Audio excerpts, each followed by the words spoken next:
I've been talking this entire time. Is there audio now? That's probably why. I've been talking this entire time and the mic was muted. It's okay because I can repeat what I said. I remember what I said. I'll have to edit this later. Oh, if you want to be a live streamer, there's so much to it. It might look like it's easy. It's really not. It's a lot going on. Oh, hold on. Honey, let me tell you, I'm sitting over here having a good conversation with y'all. And the mic was muted, but that's okay because I'll take it from the top. I'll take it from the top. I'll give you all my disclaimers. Hi, my name is Shell. I'm the host of the Nurturing Conversation podcast. I do not tolerate disrespect in any way, shape, form, or fashion that is towards me or towards anyone that appears in the chat or if someone appears on screen. I don't tolerate it. It's 2022. It's time out for negativity. It's time for growth. There will be curse words. There will be tears. I am not a mental health professional. I am just one woman willing to share my personal experience to let you know two things. One, you are not alone. You might feel like you are not alone. Are you alone? You might feel like no one else is going through what you're going through or been through what you've been through. You're not alone. Number two, you can overcome anything that life brings you. Anything. Anything. You are looking at someone who has overcome a lot of childhood traumas that are currently being resolved now, but you're looking at someone. I was saying before I realized that the mic was still muted. I was saying how most times you say unresolved childhood traumas, people think like sexual abuse or having your innocence taken away from you. But there was things for me, it was like death of people that I really loved. Like there was no one walking around like, hey, you're grieving. Hey, this is how you grieve. Or this is what happens when someone dies. Like no one was talking about stuff like that. Witnessing domestic violence, and I thought back to like being around people while they were being I saw too much. I experienced too much, and no one talked to me, or no one like talked to me about the things that I was experiencing. No one for sure talked to me about how you handle having your innocence taken. That's what I'm gonna call it. How you handle having your innocence taken. No one talked about that at all. No one talked about bullying. No one talked about that. No one talked about neglect. As I said, I told y'all multiple times before, I felt rejected by my parents. That's what I felt. That's not to say that that's what was happening, but that's how I felt at that time. Addiction, divorce. I see I paused at addiction. I didn't realize the connection between my alcoholism and having my innocence stolen until the journey of healing and self-discovery. I'm telling you, if you decide you want to go on a journey of healing and self-discovery, I'm going to tell you two things. These are the only two things that I could tell you. Well, three. One, be open to the journey.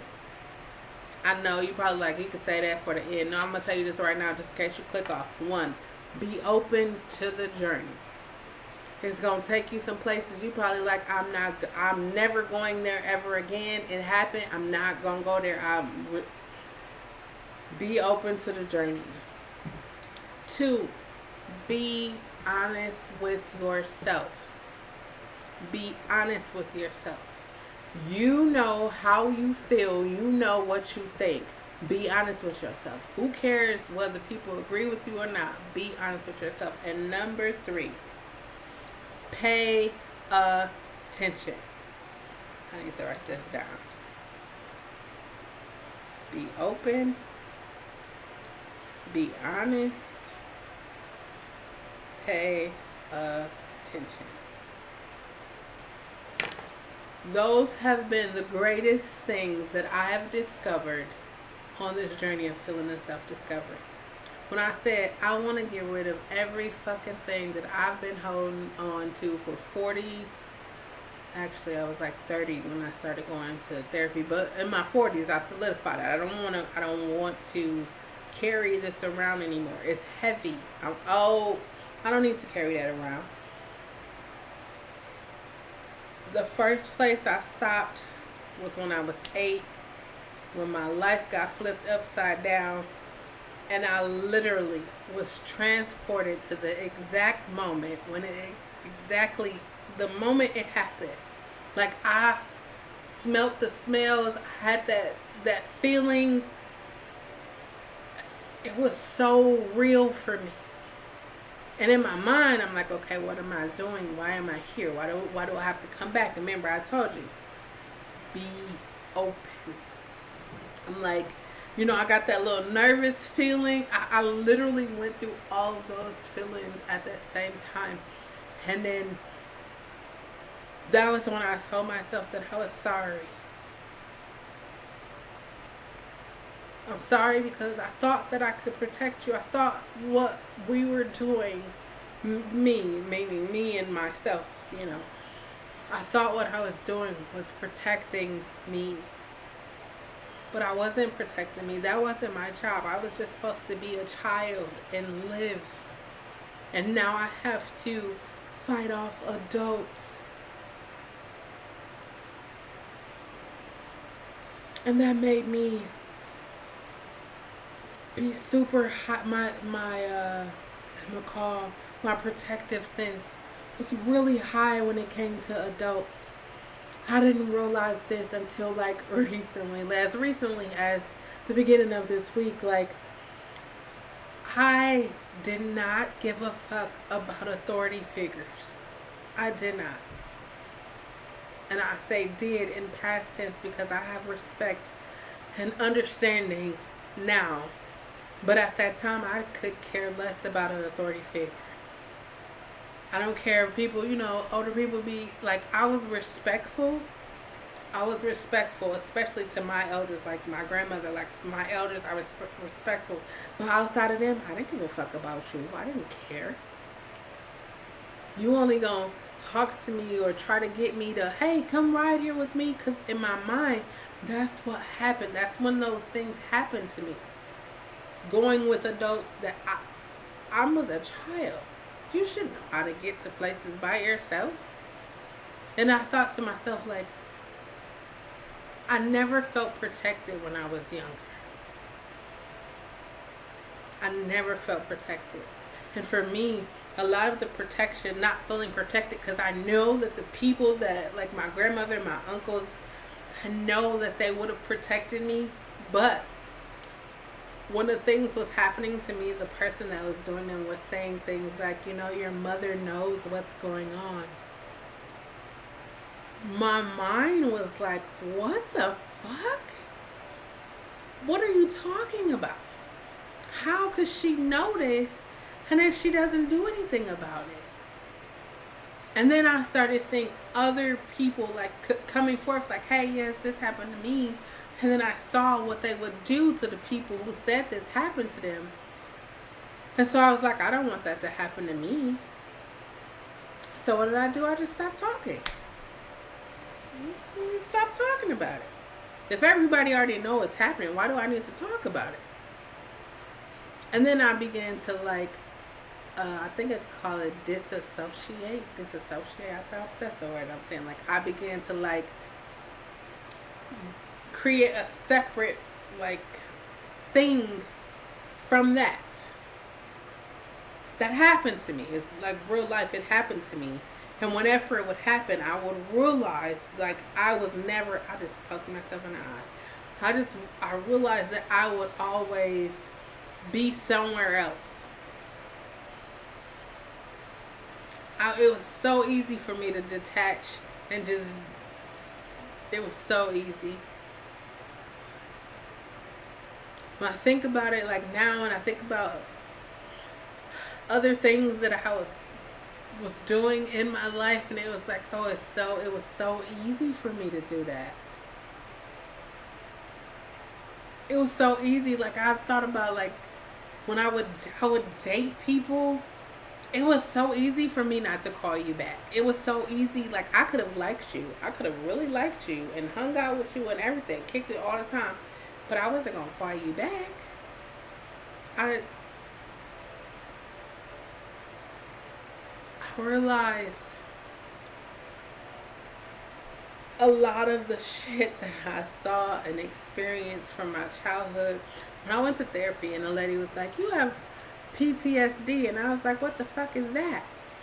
Post-traumatic stress disorder. I was like, I'm not stressed. I don't got no stress. What am I gonna be stressed about?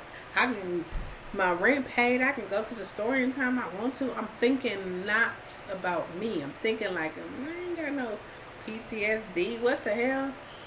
And then she's like, well, tell me about yourself. And I started talking about myself. And I started talking about myself. And I said, wait a minute. I think I do got PTSD. Because nobody talks to me about, like, nobody sits you down and say, hey, here's what's going to happen. Or here's what could possibly happen since you've been molested. Or, I'm sorry, had your innocence stolen. Here's what could possibly happen now that you've seen someone get their face pummeled in by their significant other. Here's what could possibly happen now that you have been sick multiple times and you've been in and out of the hospital. Here's what could, no one says that. Here's what could possibly happen now that you lose 2 people that you love in 1 month. No one told me how to deal with that. So you know what I had to do? I found ways that worked for me. You know what worked for me? It's sad. It's really sad. It's really sad. I'm going to tell you what worked for me. Alcohol. Alcohol worked for me until it didn't. It worked for me until it didn't. I would drink Jack Daniels, Paul Masson. I was like a hard liquor. I didn't want none of them fruity stuff. I was like hard. Seagram 7, like I was hard. Like, and I could drink that without no chaser, no nothing. And I would just feel lovely. I remember I would go to church and I would be singing praise and worship, drunk off my rocker. Drunk completely, just, but the people in the church, the spirit was moving for them and they was feeling, and I'm just standing here knowing that I had just drunk. Then I started to think, I was drinking a lot and it wasn't really doing anything for me. So then I was like, you know what? I'm going to start shopping. I would go and I had Dooney and Burke bags. I had Coach bags. I had bags galore. I had shoes. I had clothes. Eddie Bauer was my favorite.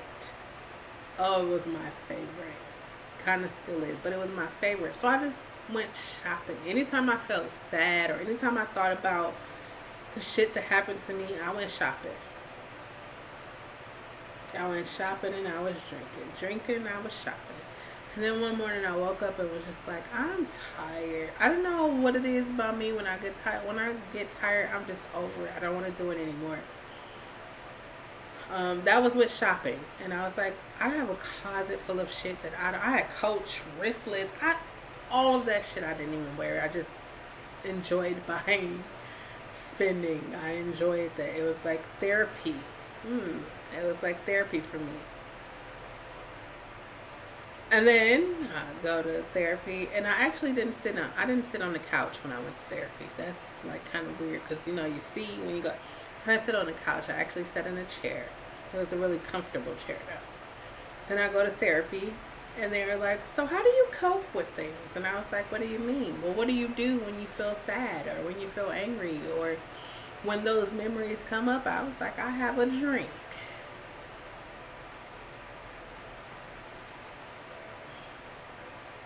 Or I go shopping.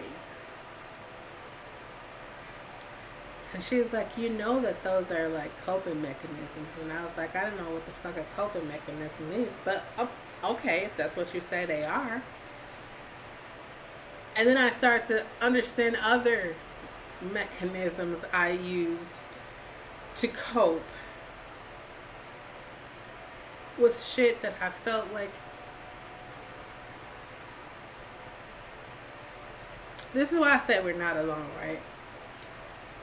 I'm pretty sure somebody watching right now, maybe you haven't had your innocence stolen, but maybe you had a bout with alcoholism. You could help someone who is currently struggling with it or currently like removed from it. You could help them, especially if you've overcome it. Like, I haven't had a drink of alcohol in decades. But when I was drinking, I never thought that I would not be drinking because I thought I will always have these problems. I thought I will always have these memories. And I'm not saying that right now at 42 the memories are gone. It's just I don't have to drink once I think about those memories. Like, I can think about that and it's just a memory. You know what I'm saying? Like, it's not like something I play in my mind every day all the time. It's a memory. It's an event that happened to me that I have processed, I have acknowledged, I accept, and I process it. And I was able to process it in a safe space, my therapist's office. A lot of things that I realized was that I didn't feel safe. So anything that made me feel safe, I held on to it. I held on to it so tight where in turn, the places where I once felt safe that I didn't feel safe anymore. Cause you know, once one adult like take advantage of you like, yo, you hear with it. Every adult, your eyes, your ears, you watchful, you're hearing. You're like, okay, the last time, and then they come another way, and now it's just like, damn, I don't know any adult that I could honestly say like I trust. At that time, there was none. None. By this time, my family members had already passed away, but it's just like I don't trust any adult. And they try to talk to you and like, how are you doing? What do you give them? Oh, I'm okay. You give them the I'm okay. But then I went to therapy. And I began to talk about different things. And then I realized like the anxiety, like I had no clue that was anxiety. Like I would have these attacks. Then I would call them attacks. Like I felt like they were heart attacks. I didn't know what they was. So I'm telling my therapist, like, I literally thought I was going to die. I was having a heart attack. She was like, you know what? You're having a panic attack. I was like, what?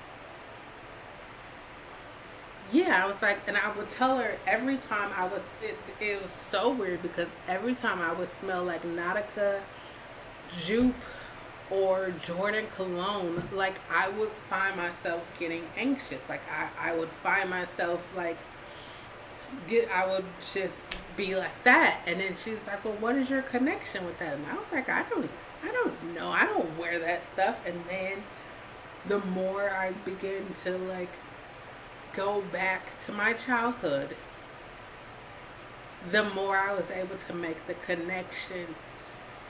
I hated that smell because the person that was stealing my innocence from me wore that. That's what I smelled every time a situation was about to happen. Hated those smells. Hated it. I wouldn't go in cars. When I tell y'all, I didn't realize how many things I real life stopped doing because I said, I stopped sleeping. I wouldn't sleep in a bed. I would sleep on the floor. I remember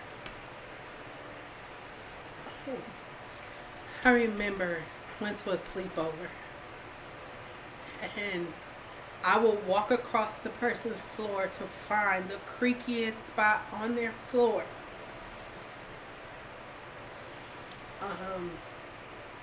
And I would sleep. I would take my pillow and my sheet or blanket, whatever I had, and I would lay on the creakiest part of the floor. Because I knew that if the floor creaked, people were going to wake up. I'm telling you, like, I would figure out ways to try to protect myself. But that wasn't my job. Trish, that was something I didn't learn the triggers until I went to therapy. I learned that the smell triggered. I learned like words triggered. I learned that people triggered. Cars definitely triggered. I had so many different things triggered me. When I understood what a panic attack was, it made so much sense. I felt like I was literally dying. Like, oh my God, my heart is about to explode.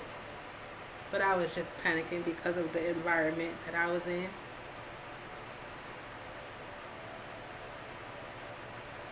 When I began to process, even with my parents, like, my mom celebrated her 61st birthday this past Thursday. And I thought to myself, like, had I not went to therapy, had I not just wanted to be better,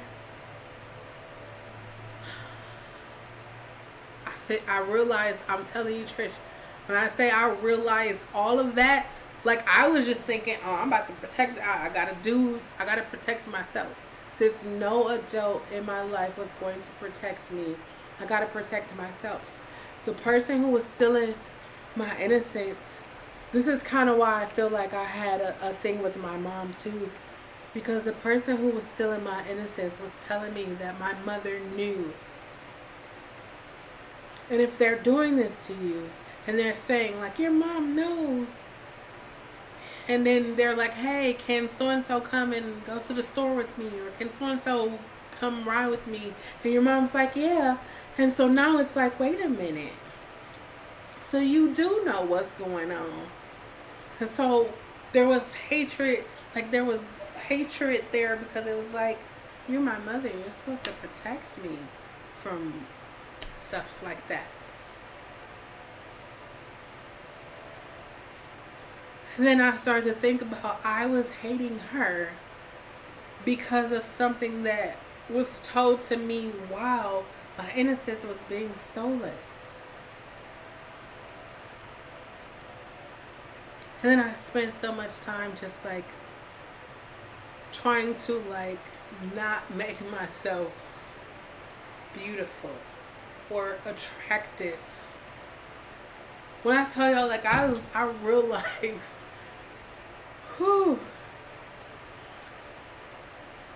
people would walk up to me and be like, damn, you so thick. Or they would say those things like that, and that would make me cringe. So I would wear super baggy clothes, and I would always look disheveled. I just wanted to say that word, but I was always not put together. And my mom, like, I'm gonna say she didn't understand it, because she would like buy me stuff. She would take me to the store, but it was like, I don't care. I just want a big t-shirt, and I was wearing skirts, so I was like, I'll wear a long, big skirt so people wouldn't even be able to see me. Do y'all see my dimples? I wasn't smiling. I didn't want to do anything that would attract somebody to me. I was young thinking this. Young. Again, I shouldn't have been thinking about shit like that. I should have been like playing with Barbie dolls or beads or crocheting or like something that a child would have been doing. But instead, I was thinking about, how am I going to protect myself so the next time that I go to church, I don't get taken advantage of.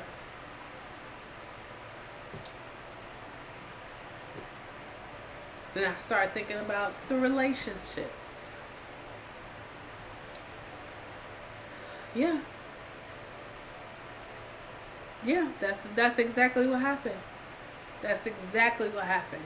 I real life remember anytime someone would say that I was beautiful, it made me like literally,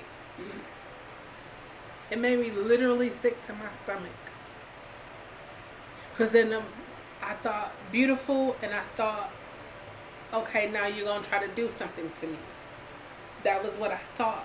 Again, nobody was there to tell me like, hey, um, hug me and say, hey, I'm sorry this happened to you, or like, hey, you might experience these things as a result of you being taken advantage of. No one was there to tell me that. No one was there to tell me like, you're gonna struggle. You're gonna struggle with your self love.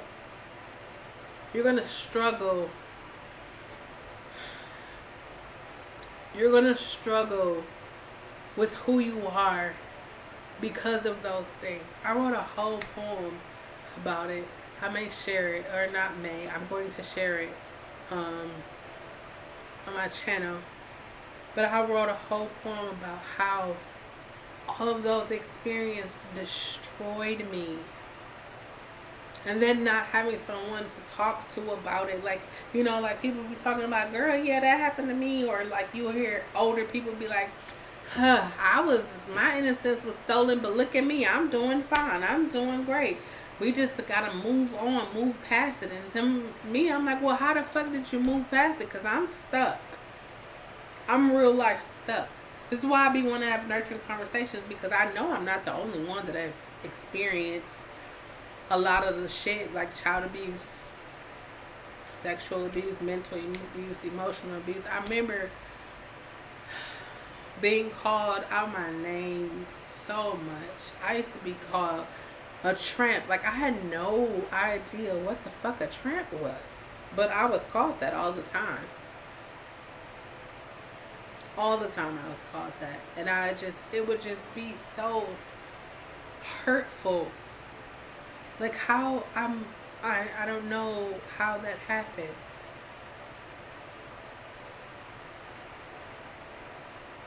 I was abused emotionally on a level that I honestly, when I think about the shit that I endured in my life, I sometimes sit and cry, because I just think like, I know people who experience far less than what I did, and they are not, or the similar things to me, and they are not okay. They're not okay. They don't know how to be okay. And I'm not saying that I'm better than them, because I'm grateful for the people that was sent to my life. I'm grateful for therapy and fighting to, my mental health is the most important thing to me. And loving of myself is more important than anything. I was telling someone today, if it doesn't bring me peace or happiness, I don't want it. I don't want to do it. Like, if YouTube or these conversations or anything that I'm doing right now did not bring me a sense of I'm helping or joy. And when I say I'm helping, it's like, maybe you've been trying to figure out, how do I deal with the fact that I had a shitty childhood, or my childhood was great, but it was so great I don't even know what to do right now. You can find a space like this, where you can talk to other people and understand where they are, where they've been, what they've been going through. That's the thing that I say, we don't talk about it. We don't talk about shit. Had somebody who had their innocence stolen came to me and be like, hey, listen, I know that you had your innocence stolen, but here's some things that you should look out for. Here's some things that if this come up, you want to talk about. People not believing you that it happened. People not...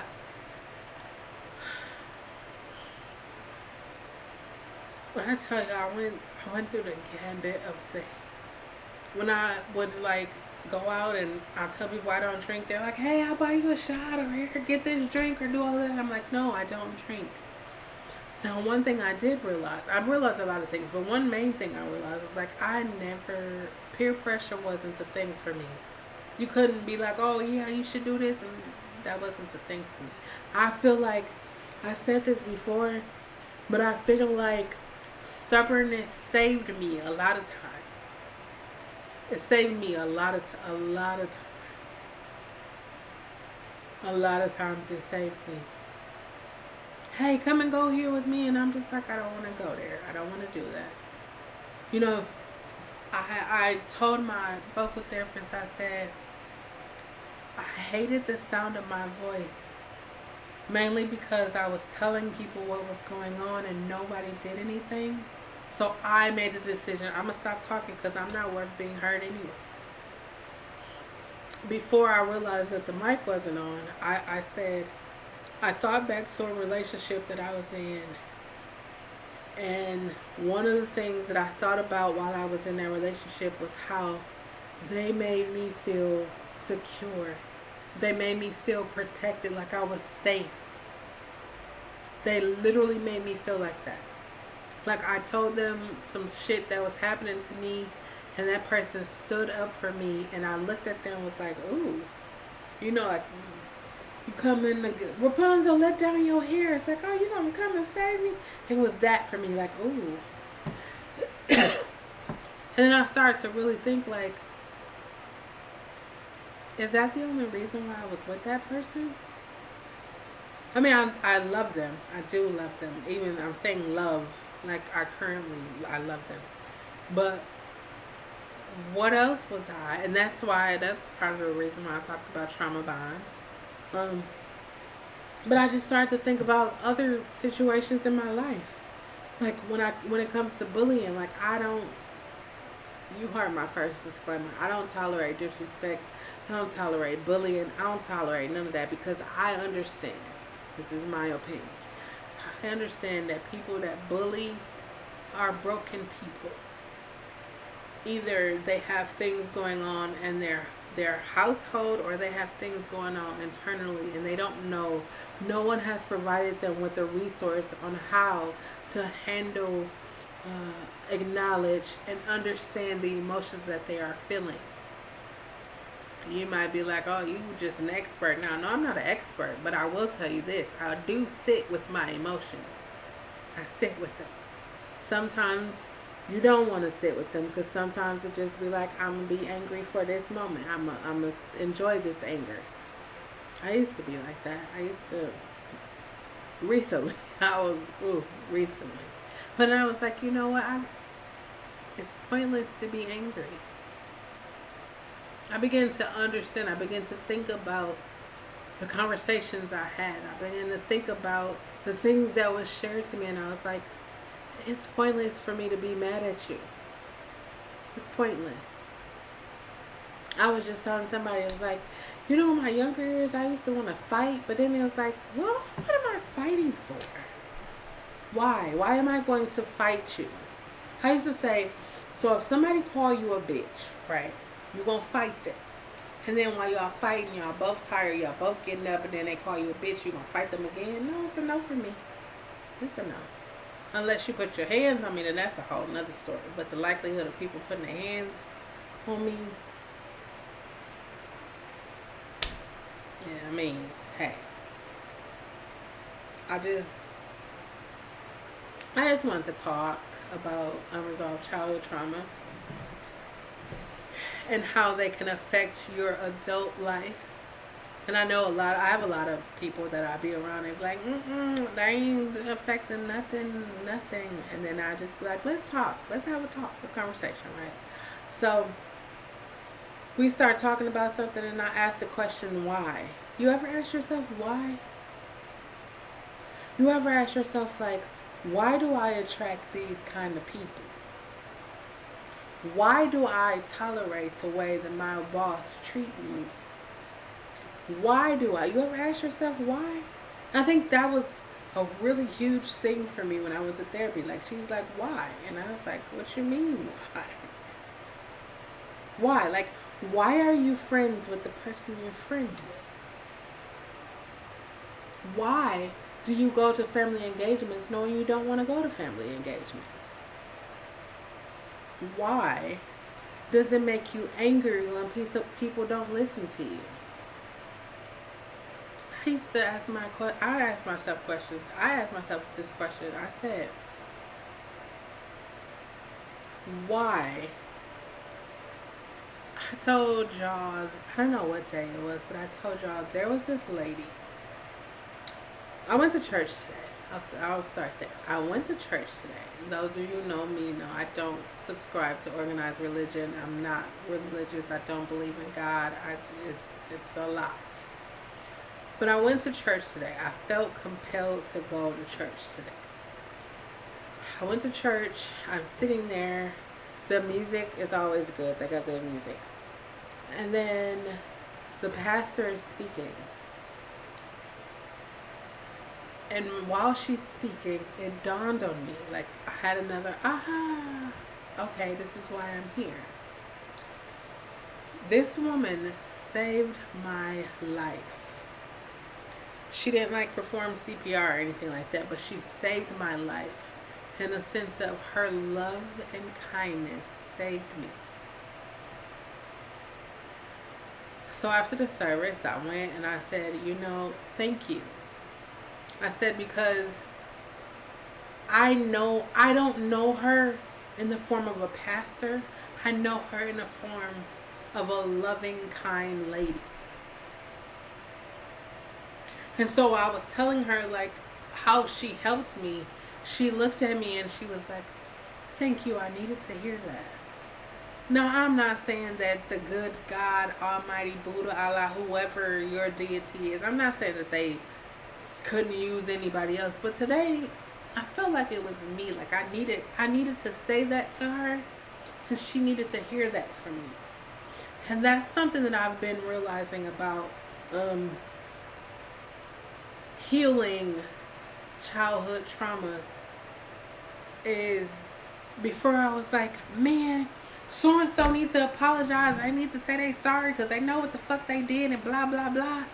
And then as I began to go to therapy, I was just like, no, I need to apologize to myself. I need to forgive myself. I need to love myself.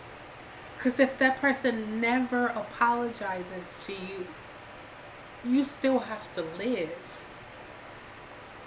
And I kept telling myself that, and I was like, well, how do I let it go? Luckily, I had therapy. You're probably like, how do I move past it? I could say, or I will say, go to therapy. And then I will say, you must first acknowledge what has happened to you. You probably was like, oh, that's normal. It's normal. Like, I didn't realize how unnormal, if unnormal is a word, I didn't realize how unnormal having conversations was until I started talking to other people. Because I come from a family that talk. Now you're probably like, you didn't tell the people? I could have. But, there's this thing. I realized when I went to therapy. There's this thing. It's like, I know my uncles. I know them. They're my uncles. I know them. I know how they feel about me. And the last thing I want to do is put anyone else in a situation where they would put themselves in situations. If you are someone who is not willing to talk about the things that's going on with you because you know how it is, talk about it. You're probably like, Shell, but you didn't talk about it, and I wish I would have. I wish I would have. I wish I would have said something to them. I wish I would have. I don't know how it would have played out. In my mind, I had several different scenarios on how it would have played out, but I wish I would have. Because I felt like I hid a part of myself from them, and they were trying to love me, and I just kept pushing everybody away because in my mind it was like, adults are fucked up people. I don't want to be around adults because they're fucked up people. That's just how I felt when I was younger. I mean, sometimes now I'll just be saying adults are fucked up. But I just thought, like, I don't want to be around you. I don't want you to be in my space. I don't want to talk to you. It's a no for me. It's a no. I'm grateful that as I got older, I got, I began to be surrounded by people who actually cared about me. Like, cared about my actual well-being. Like, I don't know if you're a parent. I'm gonna be here for a minute because I feel like I need to say this. If you are a parent and you are choosing or you have chosen a godparent for your child, you definitely want to check. You know, like when you write a will or you write something, a contract or something, you definitely want to refresh that, you know? Because sometimes people we select as godparents for our children, we don't even know what a godparent. I don't even think people actually really know the duties or responsibilities of a godparent. It just sounds cool to say, "Oh, that's my baby's godparent." I had a godparent when I was growing up, and my godparent knew exactly what the fuck was going on with me, and my godparent did nothing. Well, actually, she did say, well, you just gotta pray and give it to God. And in my mind, I'm thinking like, wait, I'm supposed to pray to God, but this person is his right-hand man. And now, are they working together? So, I fired her. I don't know if I can fire her as my godmother. I don't even know how that shit worked, but I fired her. And I got a new godmother, and this godmother, like when I say, she covered me. This lady covered me. She covered me. She covered me in prayer. She covered me in love. She covered me in understanding. She covered me. She helped me find my voice. I told the lady today when I went to church, I said, you helped me in a way. Like, you ever been, like, this is what I said. I said, like the church, they call the church the hospital, or it's the training grounds, or, they got all these different names. And I was like, when people come to the church, people think like they're just going to automatically stay, like they're going to stay in the church. But as I understand it, I don't subscribe to it or anything like that, but as I understand it, it's a training ground for you to go out there and compel other people to come back, right? That's how I understand it. So I was telling her, I was like, while I don't subscribe, this is not my thing, I don't jail with this, I do tell everyone of my experience here, how much y'all loved me, how much y'all sold in me, y'all spent time with me. For me, I needed that. I had just left a situation where my innocence was stolen in a religious setting. Religion for me, like people who know me, like people who know I grew up in a religious setting, they were like, well, you know what the Bible's saying, blah, blah, blah. And I was just like, yeah, I know. But for me, being in an environment where people were more concerned about me as a human being, I will always love and appreciate that. I will always love and appreciate those people. Always. Always. When she said, I missed you, my heart leaped because I was like, oh, I missed you too. But fear. Like, fear stops us from being great. I realized in vocal therapy, when I was 13, I want to say I was like 10, I stopped talking to 13.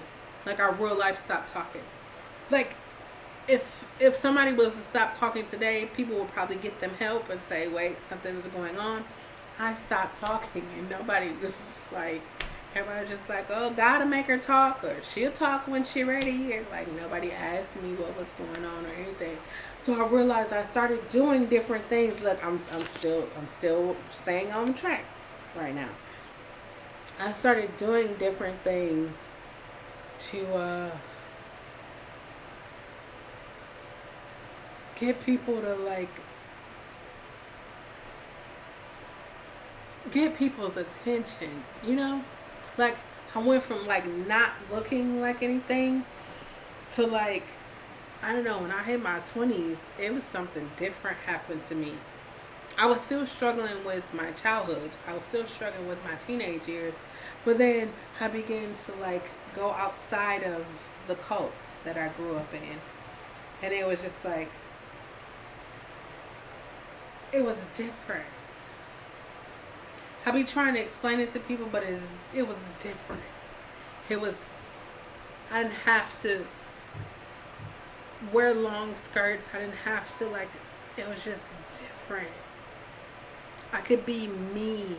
I could play basketball. I could go to the movies. I could do all of those things. I could just be me.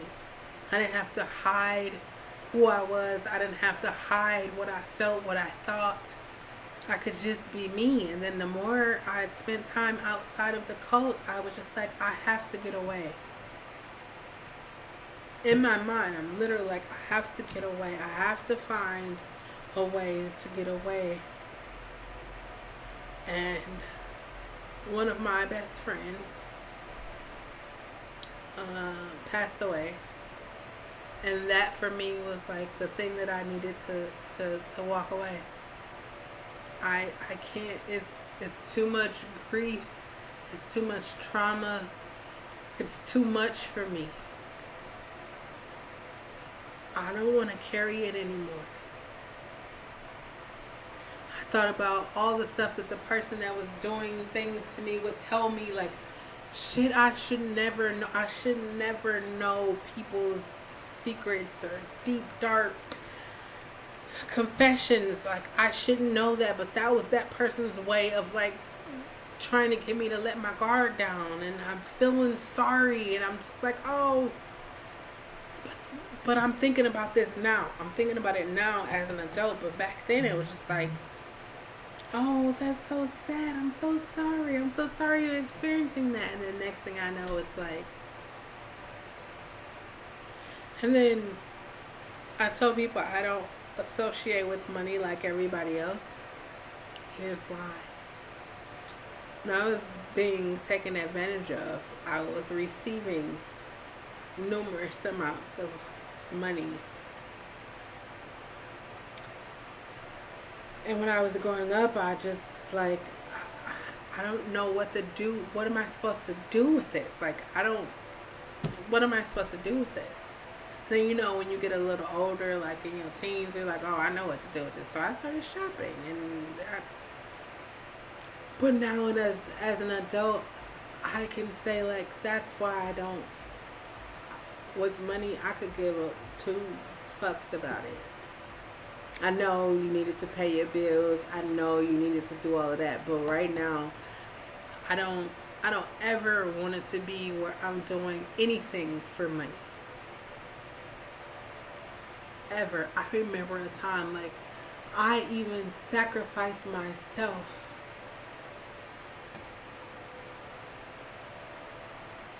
As I think about it right now, it's like, I shouldn't have had to do that. I shouldn't have had to do that. But I would even sacrifice myself so that another person would not have to experience that.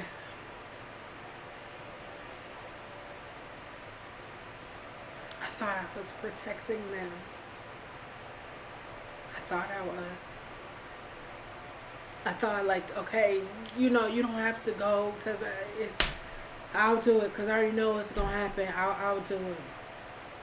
Because in my mind, I was like, if this shit is happening to me and I feel this kind of way, like, I don't know how it'll affect the next person. I don't know. I wasn't trying. I didn't want to even think about it happening to somebody else. And then I went to therapy. And I began to understand a lot of shit. And now I'm 42. And I'm not going to say, oh, I'm healed, because healing is a process. You know, like, they cut me from the top to bottom. And it's been 4 months. And the top and the bottom is healed, but my belly button area isn't healed. It's healing. They say my muscles and everything underneath it that they cut is going to take a longer time to heal. For me, I'm okay with it. The more I talk about the shit that happened to me, the more I let it go, the more I share my experiences, the more I talk to other people with similar experiences or who've overcome where I am right now. Like, y'all are here. Many of you were here when I had experienced a breakup. And you guys were so loving and so kind and so gracious and so caring. And I needed that. I didn't realize how much I needed it until I didn't record a video or didn't do anything for 3 months. I realized, like, you guys, girls, non-binary people, actually truly give a fuck. And it meant a lot for me. Like, people were texting me, people were texting me, DMing me, emailing me, FaceTiming, Google Duo, all kinds of things just to see how I was. And that meant a lot to me. That means a lot to me. That's why I'm going to be doing giveaways on my channel. I'm doing everything because I want y'all to know, like, I real life appreciate everything.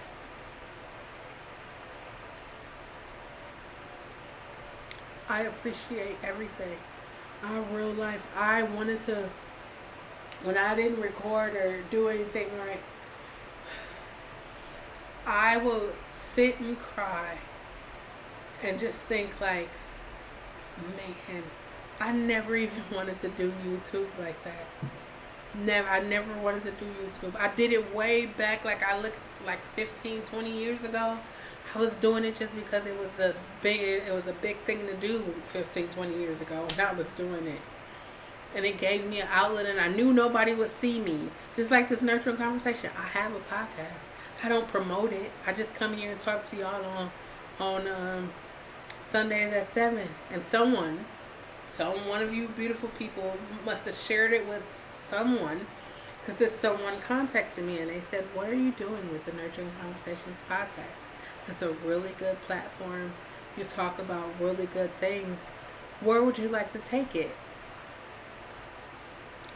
And I was like, I don't really know, because I was just doing it because I feel like people need to talk. And they were like, why don't you do it bigger than what you're doing it now? So I'm working on some things, but even that in and of itself, being able to come, like, I started live streaming. I was thinking about this the other day, where I started live streaming on YouTube. Everyone else was doing videos, and then they had, shorts, and everybody was doing shorts, but I started live streaming on YouTube, like going live in real life, like engaging with y'all. And so then that led me over to Twitch, and then I'd be live streaming over there, and it'd be cracking over. If you don't got my Twitch, you should definitely join. And then I just start thinking, like, when I wasn't able to record or anything, I was like, what am I going to do? And my family, my community around me was like, pick up the camera and start talking. But I didn't feel it. I didn't feel anything. I didn't feel anything but, like, how the fuck did I just have to walk through a whole, this is what I'm going to do when they, solidify that I have cancer, and this is where I'm going to go. Okay, I'm going to have to do this. I was thinking about all of that. I didn't have time to, like, pick up a camera. I didn't have any time to do that. And I was just like, are the people going to still be there? Are y'all still going to watch? And then I just went and looked at my YouTube studio and looked at my analytics, and y'all were still watching. Y'all are still coming to my channel and commenting. And I said to myself, I have to get into a space where I am okay talking. Because that took a lot out of me. I had to therapy, I had to get the sessions in, because that took a lot out of me. That was trauma for me. one day I'm walking around breathing fine, and the next day my stomach is swollen up big, and I'm not pregnant. I thought I was bloated. And then it keeps getting bigger, and now I can't breathe. And now I'm having difficulty moving. And here it's like, what I thought was just bloating and just bloated. It was like, no, you have a mass growing and your cancer levels and all that. And I'm just like, so quickly life could change. What do I want to leave? This is what I said. Like, I'm gonna come back, and y'all know, like, it was usually Sunday night dinner and convo. It's still Sunday night dinner and convo. That's still what it is. But it's the Nurturing Conversation podcast now. Everything that I ever wanted to do in life, I knew that once I get past fear, I would be okay. I knew that once I found comfort in my voice, I would be okay. I didn't know when that would happen. I did not know when that would happen. And I didn't know how it would happen.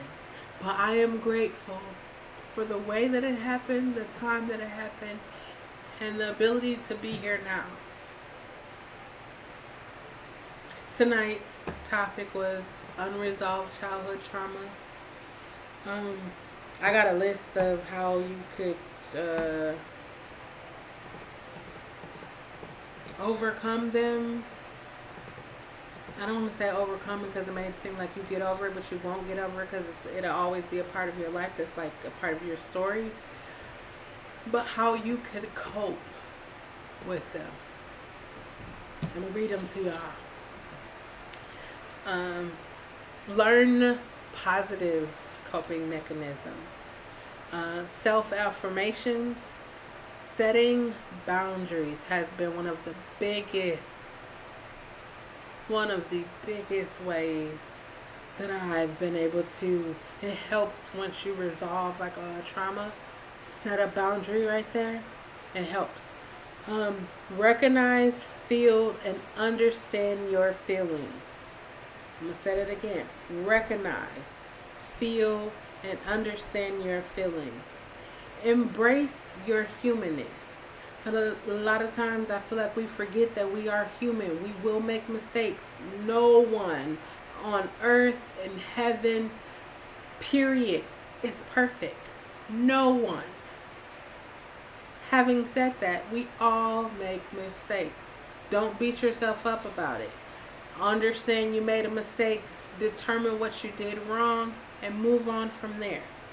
Commit to the healing process. Commit. I'm going to tell you, as somebody on the journey of healing and self-discovery, I didn't want to go back to situations in my past. I didn't. I didn't.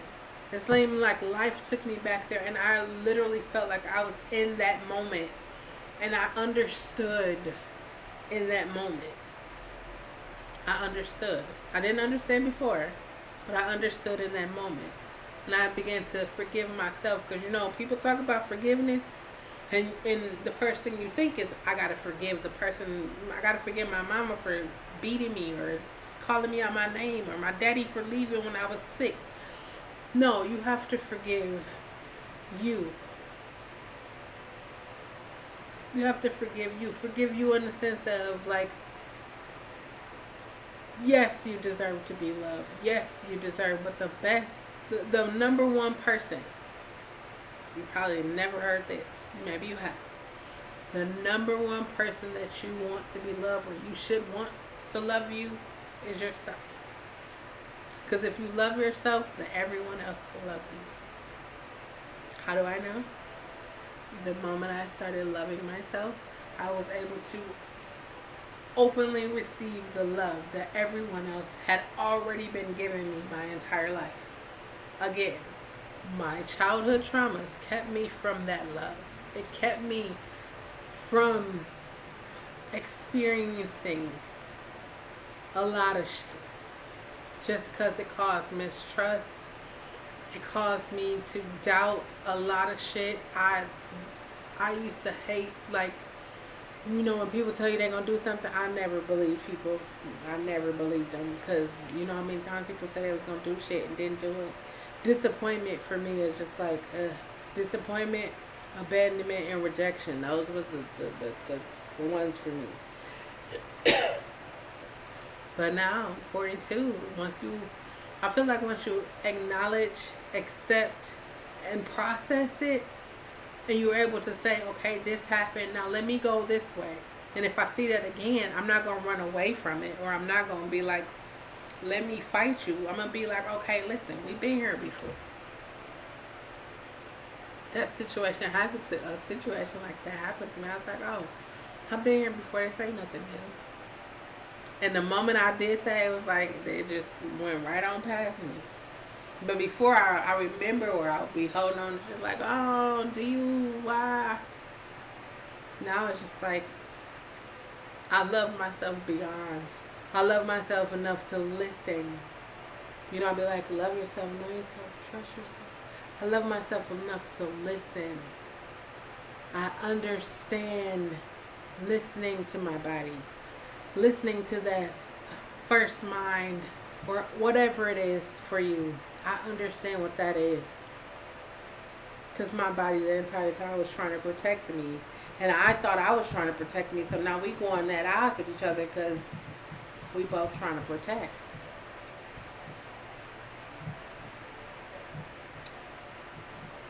Back to the list. I'm sorry. Mindfulness, meditation, quiet your mind. Like, sometimes our mind be going so much. Oh, we gotta protect ourselves. Sometimes you just need to just be still and allow whatever thought comes and process it as it comes, and just move on from there. I got yoga, exercise, journal. And the main one, I'm going to say for me, the main one is talk to somebody. I know I'll be talking to people all the time. It's like, oh, you should go to therapy, And the first thing people be like, I know people ain't going to put nothing in my head. Or I don't need nobody to be judging me. We judge our own selves. We judge ourselves the worst. I think if everybody forget about being judged, because you're going to be judged anyways. If everybody forget about being talked about, you're going to be talked about anyways. Like, and actually get help, there would be the world would be a much better place. So many people have developed insecurities because of the things that the childhood traumas.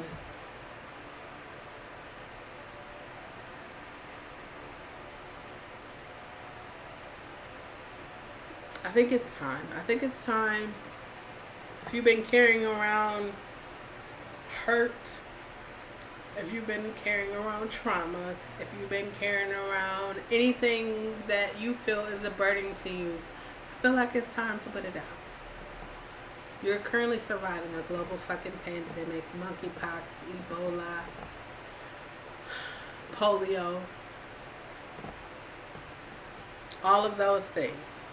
I'm going to tell y'all, like, I really felt like somebody went into the CDC and was like, what haven't we heard about a lot in a long time? We're going to take you three. You, and you. I was telling somebody it's like World War Z. You know when you had to go in there and find the deadliest disease, but that was going to keep the zombies. That's what I feel like they're doing. It's my opinion. That's just what I feel like they're doing. But that's all I got. This is the the Nurturing Conversation podcast. Unresolved childhood traumas. If y'all can see, I'm really good at picking titles. I'm going to get even better at structure and setup. See, I'm figuring it out. I got the chat and stuff. I'm figuring it out. I want to elevate it. I want to make it better. Yeah, so we gonna get bigger and better with this. I appreciate y'all love and support for coming. I hope that's something that I say.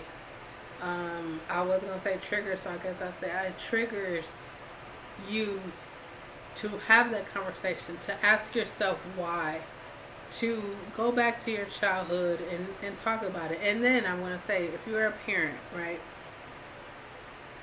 I want you to think about how you felt about your parent when you were growing up. Now, once you think about how you felt about your parents when you were growing up, Think about how your kids will feel about you when they grow up. If you felt like your mama wasn't shit, and then you say I'm gonna be different from my mother, and then your child is like, yeah, my mother wasn't shit. Because a lot of times we say, oh, I'm not gonna do what my parents did, and then we just end up doing exactly what our parents did. You know why that happens? Because we don't know an alternative. Like, I think people that discipline their children physically have no real foundation as to why they do. Think about it. Like, your child do something bad, your first thought is to physically discipline them. Not at any time did it say, let me tell my child what they did wrong, but it's to physically discipline them. Think back to where physical discipline entered into your mindset. Ask yourself why. Why am I whooping my child? I think more people should ask the question why. I know you probably like, oh, my child deserved, but at the end of the day, why are you applying physical abuse now? That's what they call it. When we was growing up, shoes, the little white spoons, wooden spoons, they was finding everything. Switches. You ever have to go get your own switch off the tree? I didn't have to get a switch off the tree because I'm 42, only got one whooping in my entire life. I want to tell y'all the story about that whooping I got. I was 10, and the person who stole my innocence told my mother I did something, and I understand, like, this is a part of the process of, told my mother I did something. I told my mother that I didn't do it. She said, you're calling this person a liar, and I said, yes, I am. And that lit a flame up in her, and then he stood there and I was just like, wow. So now I know that I can't talk to you about what's going on because he said you knew and you knew.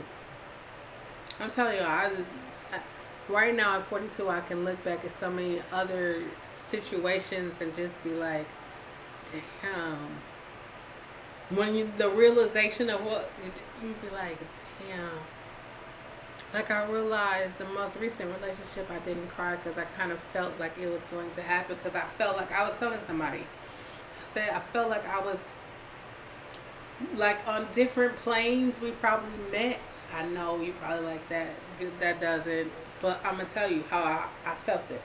On different planes, we probably met at some point in time. Have y'all seen Buzz Lightyear? It's kind of like that. At different planes, we met. And, like, I was ahead of her. We just happened to cross at that time. So, I mean, I'm grateful for the experience. I'm grateful for everything that happened. I'm grateful.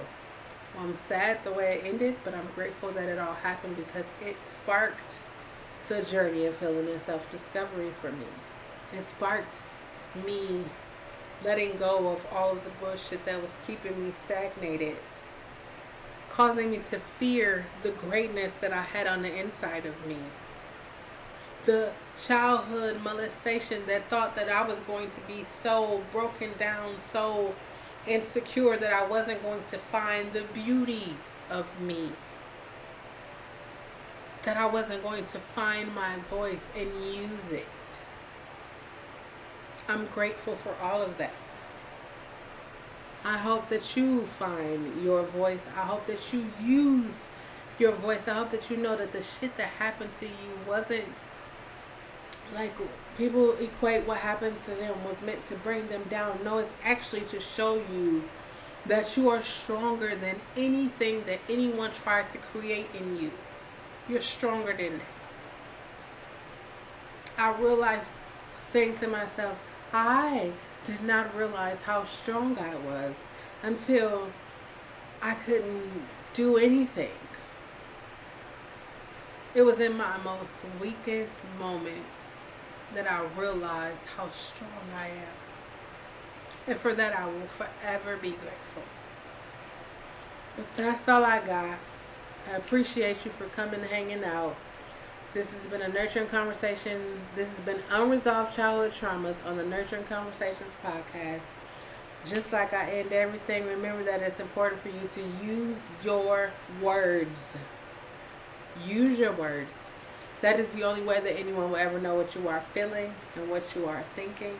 I will never let a live, video, vlog, short, anything that I present to you go out without me telling you to love yourself. Love yourself enough when somebody call you and say, hey, could you run me here? But you are extremely tired. Say, no, I'm tired. I could do it another day. Or you don't even have to offer to do it another day. Just say, no, I'm tired. Set that boundary. Know yourself. Know your likes, your dislikes. Know what you want, what you don't want. Know what feels good to you. And trust yourself. Trust that you will not lead yourself wrong. Trust that your flight or fight response. Trust it. And then for the love of humanity, just be yourself. Because you need you, I need you, the world needs you to be who you are made to be. Whoever that is. We need you. You probably feel like, there's so many people. No, do it. Somebody was like, you out here helping artists, but it's so many people helping artists. They're not doing it the way I do it. Starbucks wasn't sitting over there like, oh yeah, Dunkin' Donuts has coffee, so we not going to sell. Starbucks still be selling. You probably go to Starbucks and Dunkin' Donuts and McDonald's to get coffee. Be you and be happy in who you are. That's all I got. I love y'all. Until next time. If you haven't already, sorry, I was going to end it, but if you haven't already, go ahead and go to the community tab and vote for your favorite theme. August, doing legends. So if you have a legend like Teddy Pendergrass, Patti LaBelle, Mahalia Jackson, Charlie Pride, whoever, Dolly Parton, whoever you feel is a legend in the music, I'm doing their karaoke's on Saturday. So come, hang out, go to the community tab and vote. That's all I got. Until next time, I love you. Thank you, Trish. I want to send you a message, Trish. Until next time, peace.